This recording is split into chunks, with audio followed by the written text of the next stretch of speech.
శ్రీ మహాగణాధిపతయే నమః. శ్రీ గురుభ్యో నమః. శ్రీ అరుణాచలేశ్వరాయ నమః. అరుణాచల మహిమ 4వ అధ్యాయము. అరుణాచలుని ప్రియ భక్తులు మరియు సాధువులు. ప్రాచీన కాలము నాటి చాలామంది ఋషులు కైలాస మేరు పర్వతాల నుండి తీర్థయాత్రల కోసమో లేక అక్కడే ఉండటం కోసమో అరుణాచలానికి వచ్చిరి.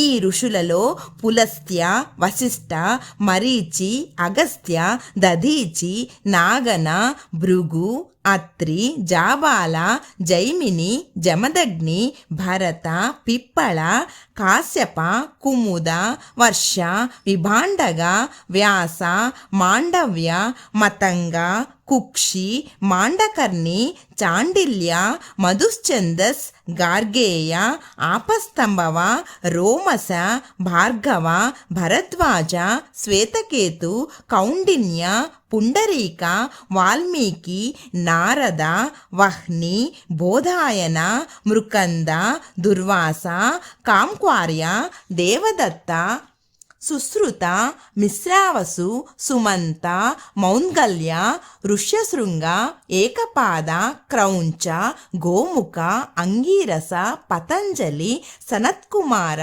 సనక, సనందన, సనాతన, మైత్రేయ, పుష్పజిత, నిధాగ, పరాశర, వైశంపాయన, యాజ్ఞవల్క్య, అశ్వలాయన, అనంతకరుణ, అమలకప్రియ, కపిల మున్నగువారు ముఖ్యులు. వీరిలో వాల్మీకి మున్నగు మహామునులు మనకు ఇతిహాసములను అందించారు. వ్యాస, నారదాది మునులు మనకు పురాణాలను ఇచ్చారు. ఆపస్తంభవ, బోధాయన, యాజ్ఞవల్క్య, పరాశర, జైమిని మున్నగు మునులు మనకు వేద భాగాలను ప్రసాదించారు. పిప్పల మున్నగు మునులు మనకు ఉపనిషత్తులను అందించారు. ఇటువంటి మహామునులందరూ అరుణాచలుని దివ్య శక్తి చేత ఆకర్షితులయ్యారు. అరుణాచలానికి వచ్చి ఆయనను పూజించారు. వీరేగాక చాలామంది భక్తులు, సాధువులు అరుణాచలానికి వచ్చారు. అరుణాచలుని పూజించారు. ధన్యజీవులయ్యారు. వీరిని గూర్చి తెలుసుకుందాము. దైవసింగమని దేశిక పరమాచార్యగల్. 700 సంవత్సరాల క్రితము ఈయన అరుణాచలమునకు తూర్పున ఉన్న ఒక కుటీరములో నివసించేవారు. ఈయన అరుణాచలుని భక్తుడు. తన ఇష్టదైవంగా అరుణాచలుని ఆరాధించాడు. శైవ మతాన్ని వ్యాప్తి చేశాడు. ఈయన గొప్పదనాన్ని తెలుసుకొని ఆ దేశమును పాలించే రాజు ఒకమారు దర్శనానికి వచ్చాడు. ఇంతలో రాజు గుర్రము పాముచే కాటు వేయబడి చనిపోయింది. రాజు నిర్ఘాంతపోయాడు. అయితే మంత్రిగారు రాజును ఓదార్చి స్వామి కడకు తోడ్కొని వచ్చాడు. జరిగినదంతా స్వామికి విన్నవించారు. స్వామి బయటకు వచ్చి అరుణాచలుణ్ణి ప్రార్థించి తన చేతికర్రతో గుర్రాన్ని తట్టాడు. వెంటనే గుర్రానికి ప్రాణం వచ్చింది. రాజు ఆశ్చర్యపడి స్వామి పాదాలపై పడ్డాడు. సాధువు రాజుతో అరుణాచలేశ్వర దేవాలయాన్ని ఉద్ధరించే బాధ్యతను వహింపుమని చెప్పాడు. ఈ సంఘటనను రాజుగారు దేవాలయమునకు దక్షిణ దిశలో ఉన్న 3వ ప్రాకారపు గోడల మీద చెక్కించి ఉన్నాడు. ఈ సాధువు యొక్క సమాధి ఇప్పటికిని గురుమూర్తములో ఉన్నది. ఇది జీవ సమాధి. ఇక్కడే భగవాన్ రమణులు దాదాపు 6 మాసాలు ఉన్నారు. సాధుమూర్తి మంగయ్యార్క రాశి. ఈమె సుప్రసిద్ధ సాధుమూర్తి. అరుణాచలునిపై అమిత ప్రేమను, భక్తిని కలిగి ఉండేది. అరుణాచలుని భక్తుల ఎడ కూడా ఈమె అమిత ఆదరణ చూపింది. ఒకమారు తిరువన్నామలైలోని జనులు నీటి ఎద్దడిచే బాధపడగా అప్పటికప్పుడు పెద్ద చెరువును తవ్వించింది. దేవాలయంలో 3వ ప్రాకారమందు ఒక మంటపాన్ని కట్టించింది. కార్తీక దీపోత్సవం నాడు అరుణాచలేశ్వరుడు గర్భగుడి నుండి ఈ మంటపానికి వచ్చి కొండ శిఖరం మీద వెలిగించే జ్యోతిని తిలకిస్తాడు. ఇది దీపదర్శన మంటపంగా ప్రసిద్ధిగాంచింది. ఈమె అరుణాచలేశ్వరునకు అనేక ఆభరణములను అర్పించింది. ఈమె తన సర్వస్వాన్ని అరుణాచలేశ్వరునికి అర్పించి ఆయన కరుణను పొంది తరించింది. ఈమె ఔదార్యపు పనులను పొగడుచు దేవాలయ ప్రాకారాల మీద వ్రాయబడి ఉన్నది. పానిపత్ర స్వామి ఈయన 13వ శతాబ్దానికి చెందిన సాధువు. అరుణాచలునిచో ఆకర్షితుడయ్యాడు. ఈయన అరుణాచలుని తేజోరూపాన్ని గూర్చి వ్యాప్తి చేశాడు. ఒకమారు ఈయన దేవాలయానికి నీరు తీసుకుపోవాలనుకున్నాడు. అంతే, బ్రహ్మతీర్థము నుండి నీరుగల పాత్ర ఆయన చేతుల్లో ఉండిపోయింది. ఈ కారణము చేతనే ఈయన పాని అనగా నీరు, పత్ర అనగా పాత్ర అనగా పానిపత్ర స్వామిగా ప్రసిద్ధి చెందాడు. అరుణాచలేశ్వరుడు ప్రతిదినము ఈయనకొక బంగారు నాణెమిచ్చి తన భక్తులకు భోజనము పెట్టమని చెప్పువాడని చాలామంది చెబుతారు. అందుచే ఈయన శివభక్తులకు భోజన వసతి కల్పించాడు. ఈయన అరుణాచలుని మహిమను అందరకు చెప్పేవారు. ఆ విధంగానే విన్నవారిని ఇతరులకు చెప్పండని కోరేవారు. ఈయన ధన్యుడైన సాధువు. దక్షిణామూర్తి స్వామి ఈయన అరుణాచలుని కృప వలన జన్మించాడు. అందుకే అరుణాచలుడని పిలువబడ్డాడు. ఈయన 5 ఏండ్ల వయస్సు వరకు మాట్లాడలేదు. ఒక సాధువు వచ్చి చూచి తల్లిదండ్రులతో ఆ బాలునితో మాట్లాడండి, అతడిప్పుడు మాట్లాడును అన్నాడు. వారు అట్లే చేయగా బాలుడు మాట్లాడెను. ఇన్నాళ్ళెందుకు మాట్లాడకుండా ఉండిపోయావని తల్లిదండ్రులు అడుగగా వారికి తన ప్రగాఢమైన ఆధ్యాత్మిక అనుభవాన్ని ఇలా తెలియచేశాడు. నేను ఆనందంగా ఉంటిని, నాకు మానసికమైన చర్య లేదు అని. ఆ పలుకులు అక్కడున్న సాధువు విని నీవెవరు అని ప్రశ్నించాడు. నేనే నీవు, నీవే నేను అని సమాధానమిచ్చాడు. ఏకత్వమును తెలుసుకున్న మహానుభావుడని సాధువు తలంచి ఆ బాలుని మహోన్నత ఆధ్యాత్మిక స్థితిని గూర్చి పొగడెను. ఈయనకు తల్లిదండ్రులు అరుణాచలుడని పేరు పెట్టారు ఎందుకు? అరుణాచలుని కృప వలన జన్మించినందువలన. అయితే వారు వైష్ణవులు కావున శైవ సంబంధమైన పేరు పెట్టడం బంధువులకు ఇష్టం లేదు. కానీ వారు మొదట చెప్పలేకపోయారు. కొంతకాలము గడిచిన తర్వాత బంధువులు అరుణాచలమనే పేరుకు బదులుగా వెంకటాచలమని పిలుస్తే బాగుంటుందని సూచించారు. ఈ విషయాన్ని తల్లిదండ్రులు అరుణాచల స్వామికి తెలియచేశారు. అప్పుడు వారికి ఆయన ఈ విధంగా తెలియచేశాడు. అరుణాచలమంటే వెంకటాచలమే. ఈ రెండింటికి భేదము లేదు. అరుణాచలములోని మొదటి అక్షరము హరిని తెలియజేస్తుంది. 2వ అక్షరము లక్ష్మీని ఎరుకపరుస్తుంది. 3వ అక్షరము నారాయణుని తెలియజేస్తుంది. ఇక అచలమనే పదము తిరుమలను తెలియజేస్తుంది. కావున అరుణాచలమునకు వెంకటాచలమునకు భేదము లేదు. ఇట్లు ఆయన వారిరువురి అభేదతత్వాన్ని తెలియజేశాడు. అరుణాచల స్వామి దక్షిణామూర్తి స్వామిగా ప్రసిద్ధిగాంచాడు. అనేక మహిమలను చూపించాడు. అనేక చోట్ల కనిపించాడు. అందుచే ఒక ఆయన, మీరు అంతటా ఎట్లుండగలుగుచున్నారు అని ప్రశ్నించెను. నేను, నీవు, అతడు, ఆమె, అది, ఇది అను భేదము వదిలిన వానికి ఇది సాధ్యమవుతుంది. అట్టివాడే అనంతమైన పరమాత్మ అని సమాధానమిచ్చాడు. ఇంకొక సందర్భంలో ఆయన ఒక కోనేరు మెట్లపై పరుండి ఉన్నాడు. సూర్యుని వేడిమి బ్రహ్మాండంగా ఉంది. దానిని ఆయన లెక్కించలేదు. తనలో తానుండిపోయాడు. ఇదొక మిత్రుడు చూచి ఎండలో తప్పించనేలా, చెట్టు నీడలో సేద తీర్చుకోవచ్చు కదా అన్నాడు. విశ్వవ్యాపకమైన ఆత్మకు ఎండేది నీడేది అంతా తానాయే. అనంతమైన పరమాత్మకు ఒక చెట్టు నీడనిస్తుంది అనటం ఎండమావుల వలన చల్లదనాన్ని పొందినట్లుగా ఉంటుంది అని స్వామి సమాధానమిచ్చాడు. ఈయన అరుణాచలుని భక్తుడు.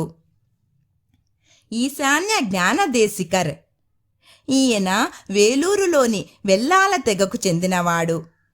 చిన్ననాడే సూక్ష్మబుద్ధిని, మహోన్నత ఆశయాలను కలిగి ఉండేవాడు.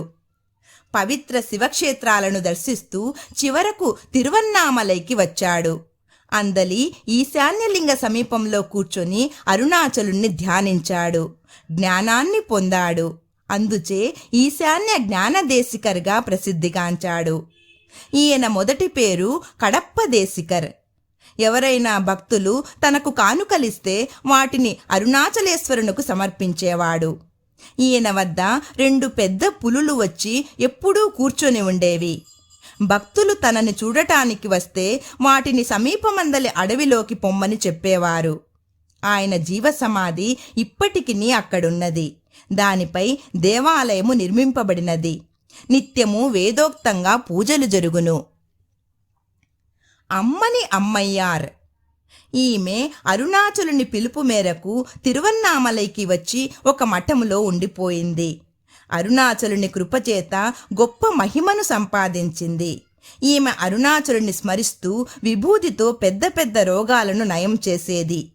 ఈమె అరుణాచలేశ్వర దేవాలయంలో ఉత్తర దిశలో ఉన్న పెద్ద గోపురాన్ని పునరుద్ధరించింది. అందుకే ఆ గోపురాన్ని అమ్మని అమ్మన్ గోపురమని పిలుస్తారు. చిన్న వయస్సునందే ఈమె ఇటువంటి కార్యాలను సాధించింది. ఇందుకు అరుణాచలుని కృపయే కారణమని చెప్పవచ్చు. ఆయన దయచేతనే ఆమె అంతటి మహిమాన్వితురాలైంది. ఈమె సమాధి ఈశాన్యలింగ సమీపంలో ఉన్నది. అక్కడ గుడి వెలసింది. ఇరై స్వామిగల్. ఈయన ఒక వింతైన పద్ధతిలో అరుణాచలుణ్ణి ఆరాధించాడు. ఈ కొండ చుట్టూ ప్రతి అడుగునకు 1008 లింగాలు భూమిలో ఉన్నట్లు ఒక ప్రతీతి కలదు. అందుచే ఈయన ప్రతి అడుగునకు 100 మార్లు అరుణాచల నామాన్ని స్మరిస్తూ కొన్ని గంటలు అడుగు తర్వాత అడుగు వేసుకుంటూ వెళ్ళేవాడు. తరువాత సాధారణముగా నడిచి వెళ్ళి ఒకరోజు గిరి ప్రదక్షిణను ముగించేవాడు. మరుసటి దినమున మరలా 1008 సార్లు అరుణాచల నామ జపం చేస్తూ నిన్నటి దినమున చేసిన పాద ప్రదక్షిణ వరకు నడిచి వెళ్ళి అక్కడ నుండి మరలా ప్రతి అడుగునకు 100 సార్లు అరుణాచల నామాన్ని స్మరిస్తూ కొన్ని గంటలు నడిచి తర్వాత యథాప్రకారము ప్రదక్షిణ ముగించేవాడు. ఈ విధంగా ఈయన నిత్యము ప్రదక్షిణ చేసి తన భక్తిని అరుణాచలునకు తెలుపుకొన్నాడు. ఈయన తానొక అడవి మనిషినని చెప్పుకొన్నాడు. ఈ అడవి మనిషి ఆహారం కోసం వెదకుచున్నాడు. ఈ మనిషికి కావలసిన ఆహారం అనగా ఇరై లభించింది అని చెప్పుకునేవాడు. అందుచే ఆయనకు ఇరై స్వామి అనే పేరు వచ్చింది. ఎవరైనా అనవసరంగా మాట్లాడుతూ కాలాన్ని వ్యర్థం చేస్తుంటే చూస్తూ ఊరకుండేవారు కాదు, వారిని మందలించేవారు. వ్యర్థమైన మాటలతో కాలము గడిపేందుకు బదులు అరుణాచల నామాన్ని స్మరిస్తే పరమపదము లభిస్తుంది అని చెప్పేవారు. అరుణాచలుని ఎడ ఈయనకు గల భక్తి అపారమైనది. గుహై నమశివాయర్. ఈయన 15వ శతాబ్దానికి చెందిన సాధువు. కర్ణాటక ప్రాంతము నుండి అరుణాచలమునకు వచ్చాడు. గురుభక్తి పరాయణుడగుటచే మొదట అరుణాచలునకు తలవంచి నమ్మకమున్నా నమస్కరించలేదు. అంతేకాదు అరుణాచలేశ్వర దేవాలయములోనికి కూడా పోలేదు. కాని అరుణాచలుడు ఆయనను పూర్తిగా మార్చి తన భక్తునిగా చేసుకొన్నాడు. గుహై నమశివాయర్ అరుణాచలుణ్ణి ఆరాధించి గొప్ప మహిమ కలవాడయ్యాడు. ఒకప్పుడు ఈయన చనిపోయిన గొర్రెను బ్రతికించాడు. కొందరు మూర్ఖులు దీనిని నమ్మలేదు. వారు పరీక్షింపదలచి ఆరోగ్యవంతుడైన మనిషిని చచ్చినట్లు పాడెకు కట్టి ఆయన వద్దకు తెచ్చారు. బ్రతికింపుడని ఆయనను కోరారు. అయితే నమశివాయర్ వారి మోసమును తెలుసుకొన్నాడు. విసుగు చెందాడు. మరణించాడు పో అన్నాడు. అంతే, అతడు నిజంగా చనిపోయాడు. గుహై నమశివాయర్ బాధపడుచు నాటి పరిస్థితిని తమిళ వెన్బాలో ఈ తిరువన్నామలై క్రూరులకు నిలయమైంది. ఇక్కడ వారి ఆగడాలు అధికమయ్యాయి. వారిని ప్రశ్నించేవారు లేరు, అడ్డుకునేవారు అంతకూ లేరు. ఈ తిరువన్నామలై నా శాపముతో నాశనమైపోవుగాక అని వెన్బాను ముగిస్తుండగా అరుణాచలుడు వచ్చి ఆయన మెడ పట్టుకొని, నేను సాక్షాత్తు ఇక్కడుండగా నీవట్లు చెప్పుట ఎట్లు సాధ్యమగును అని మందలించాడు. వెంటనే గుహై నమశివాయర్, అయితే ఎవరి చేతనూ నాశనము కానట్టి పవిత్ర స్థలము ఈ తిరువన్నామలై అని చివరి చరణాన్ని మార్చాడు. గుహై నమశివాయర్ తన పాంచభౌతికమైన శారీరక జీవితము ముగుస్తుందని ముందుగానే తెలుసుకొని, ఈ శరీరమే నేనుగా భావించకండి, నేను ఈ శరీరాన్ని కాదు అని చెబుతూ సమాధిలోకి వెళ్ళిపోయారు. గుహై నమశివాయర్ రచనలు ఆయనకు అరుణాచలునిపై గల అపారమైన భక్తిని చాటుచున్నవి. ఆయన సలహా ఏమంటే, ఈ శరీరము వయస్సుతో మార్పు చెందకమునుపే, ఇంద్రియాలు తమ శక్తిని కోల్పోవకముందే, యముడు వచ్చి ప్రాణాన్ని తీసుకొని పోవకముందే, ఓ మనసా, సోనగిరి ముందుకు నడిచిపో, ఆయనను చేరుకో. అరుణాచలుని అనుగ్రహము పొందుట అంత సులభము కాదు.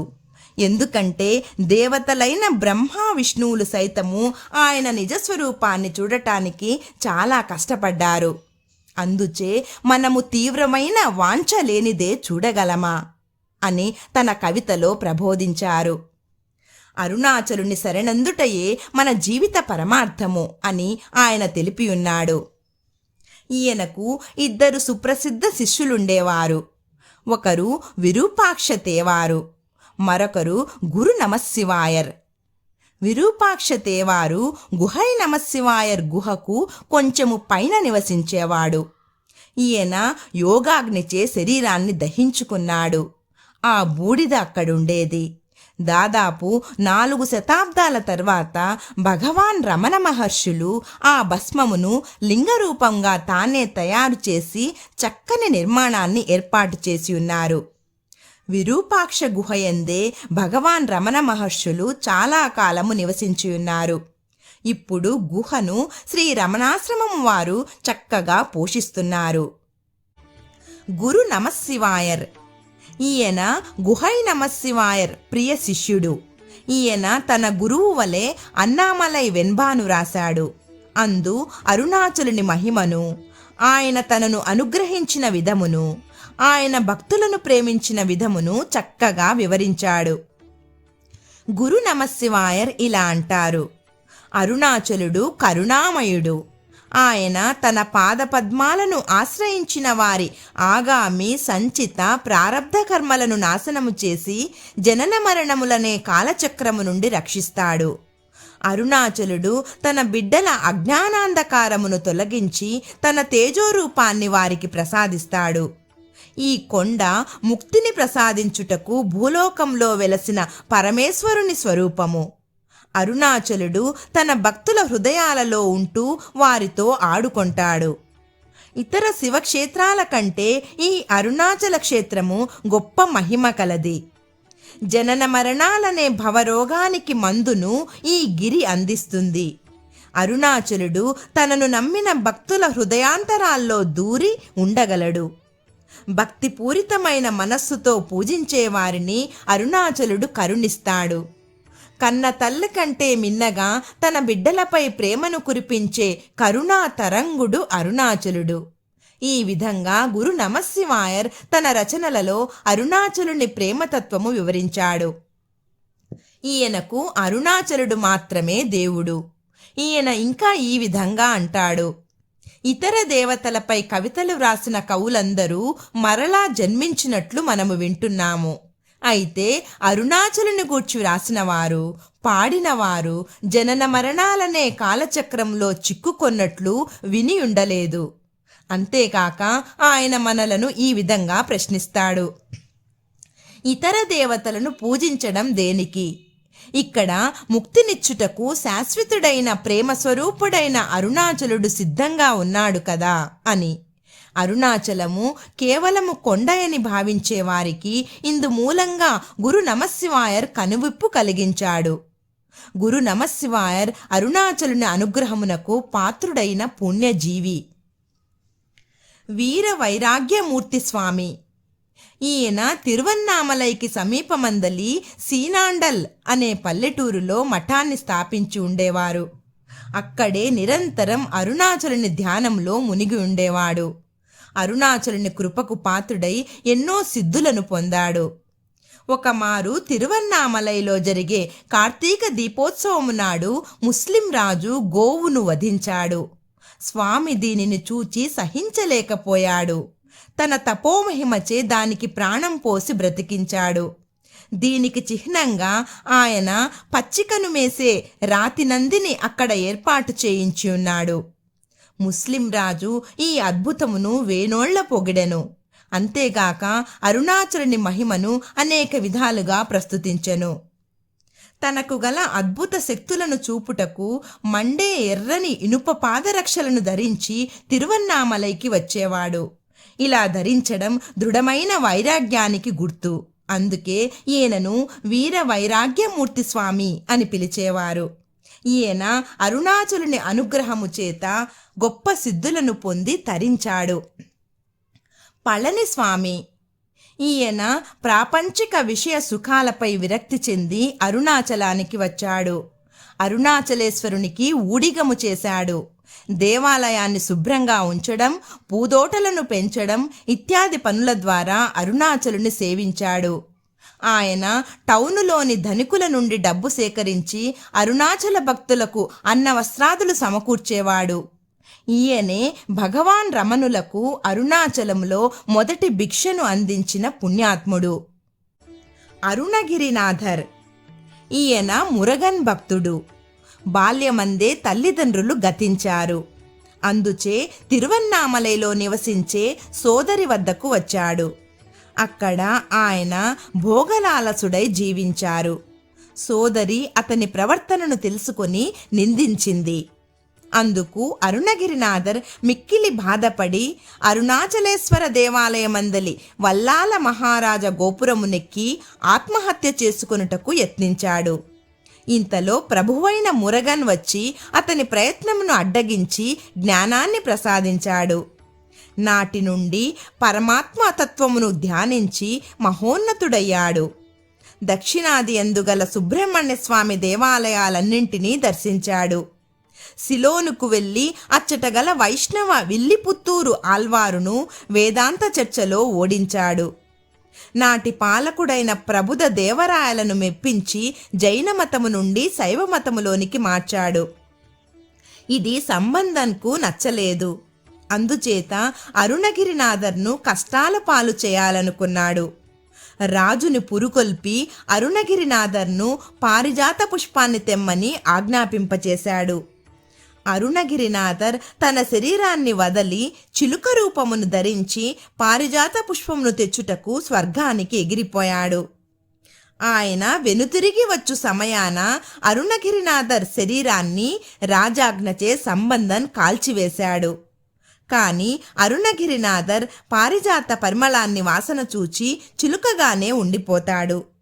రాజు తాను చేసిన తప్పునకు వగచి క్షమింపుమని ఆయనను ప్రార్థింపగా, ఇది నా ప్రారబ్ధవశంగా జరిగింది, నీవు దుఃఖింపకు అని చెప్పాడు. ఆయన చిలుకగానే ఉంటూ మురగన్ మీద మరియు అరుణాచలుని మీద ఎన్నో పాటలను వ్రాశాడు. శ్రీ శేషాద్రి స్వామిగల్ ఈయన 1870న కాంచీపురమందు మార్గతమ్మాళ్ మరియు వరదరాజన్ అనే పుణ్య దంపతులకు పుట్టాడు. తల్లిదండ్రులు పెట్టిన పేరు శేషాద్రి. ఈయన బాల్యమందే తల్లి మరణిస్తూ అరుణాచలుణ్ణి స్మరించింది. అరుణాచల అంటే చాలు ముక్తిని ప్రసాదిస్తాడు అని పలికి మరణించింది. ఈ పలుకులు శేషాద్రిని ప్రగాఢంగా ఆకర్షించాయి. శేషాద్రి అరుణాచలము రావడానికి ఇదే ప్రబల కారణము. శేషాద్రి బాల్యమందే శక్తివంతమైన ఆధ్యాత్మిక సాధనలను ప్రారంభించాడు. నిరంతరము మంత్రాన్ని జపించాడు. ఇంట్లో ఉన్నా, వీధిలో ఉన్నా, శ్మశానంలో ఉన్నా, ఎక్కడున్నా సరే నామజపాన్ని ఎడతెరిపి లేకుండా అహర్నిశలు చేశాడు. కొన్నాళ్లకు ఆధ్యాత్మికంగా ఎనలేని అభివృద్ధిని సాధించాడు. ప్రగాఢ సమాధి స్థితికి చేరువయ్యాడు. ఇదంతా బంధువులు చూచి ఆయనను ప్రాపంచిక జీవితంపైకు త్రిప్పటానికి ప్రయత్నించారు. కానీ ఆయన వారి మాటలను వినలేదు. తన మార్గాన్ని తాను అనుసరించాడు. ఒకమారు బంధువులు ఆయన్ను గదిలో ఉంచి తాళము వేశారు. తరువాత తలుపులు తెరిచి చూశారు. అక్కడ వారికి శేషాద్రి కనిపించలేదు. ఇక వారు శేషాద్రి మహిమను తెలుసుకొని తమ ప్రయత్నాన్ని మానుకొన్నారు. శేషాద్రి తన 19వ ఏట అనగా 1889లో ఇల్లు వదిలి అనేక ప్రాంతాలు పర్యటించి చివరకు అరుణాచలం వచ్చాడు. అప్పటి నుండి సమాధిలో ప్రవేశించు వరకు ఆయన అరుణాచలము వదిలి వెళ్ళలేదు. ఆయన 1929లో సమాధి అయ్యాడు. అవధూత లక్షణాలు కలిగి పిచ్చివాని వలె తిరువన్నామలై అంతా తిరిగాడు. ఈయన ప్రాపంచిక అవధులను దాటిన అవధూత. ఓం అరుణాచల శివ.